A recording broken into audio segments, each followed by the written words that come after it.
Good afternoon, brothers and sisters. I hope that all of you are well and safe during these times of the pandemic.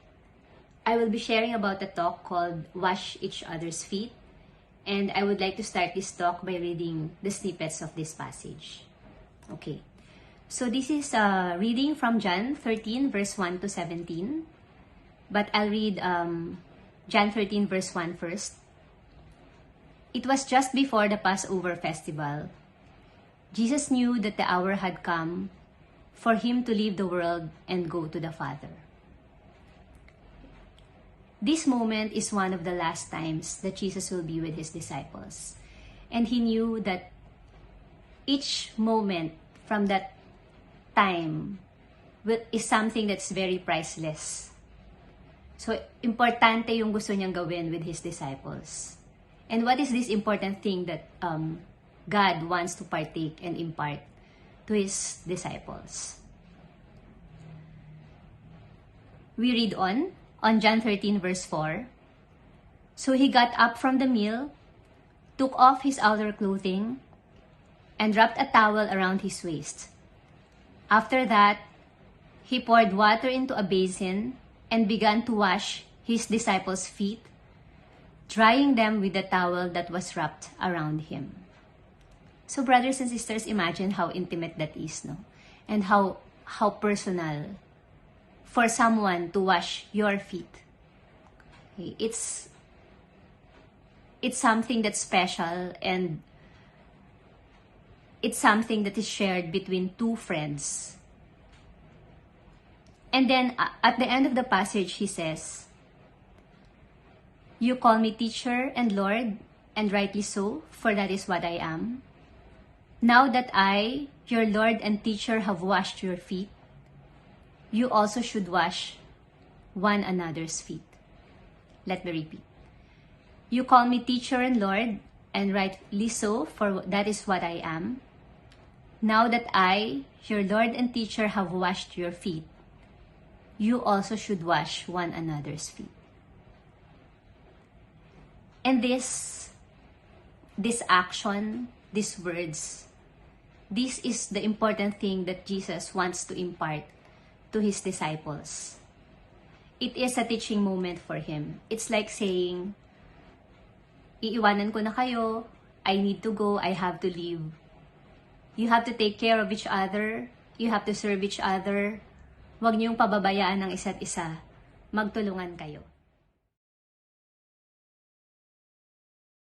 In these times of the pandemic, it is actually very difficult to serve and to love one another. Mas madaling unahin ang sarili, unahin yung mga takot at pag-aalala about your family, about yourself. But ironically enough, these are also the times that people need help, physically, spiritually, financially. I'll tell you a story that changed how I viewed pandemic. There was this one day when ate was coming from outside, and she went into the house, and I said, "Ate, saan ka galing? Ang init sa labas. Baka tumaas na naman ang blood pressure mo." And her reply surprised me. She said, "Nagbigay ako ng rasyon ng bigas ko dun sa mga pedicab drivers na nasa kanto. Kasi wala na silang makain, hindi sila makapagtrabaho dahil sa ECQ. Binigay ko na lang, total meron pa naman akong konti." And that story actually changed the way that I viewed pandemic.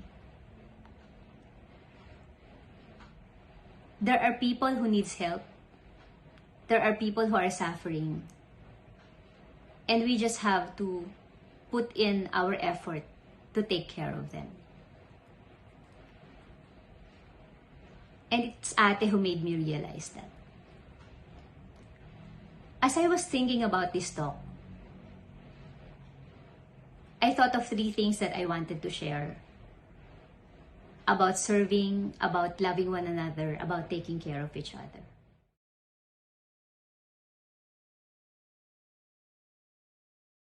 The first one is, seek out the people who need you. Do not wait for someone to ask for your help. Message them, call them on the phone, do a video call with them. It could be your mom, your dad, your brother, your sister, your friends, your relatives, your office mates, your previous kasambahay, your previous driver. Extend a helping hand. They could need financial help, or they just need somebody to listen, to talk to, or to laugh with. All we have to do is to seek them out. The second one is we do it with love. Remember what Jesus did before he leaves his disciples. He washed his disciples' feet. It is very intimate, it is very personal, and it is done with love. And that is how our service should always be done.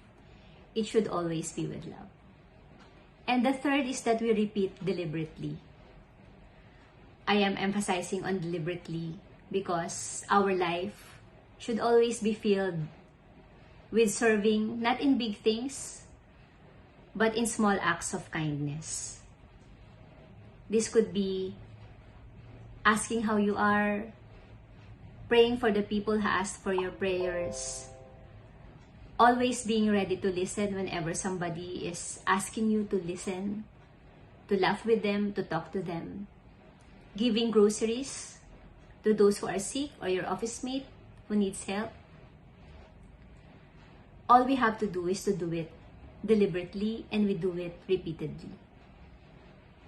We just have to stop and think, Lord, who do you want me to serve today? So those are the three things that I wanted to share. Seek out the people who need you. That's the first one. Second, we do it with love. And third, we repeat it deliberately.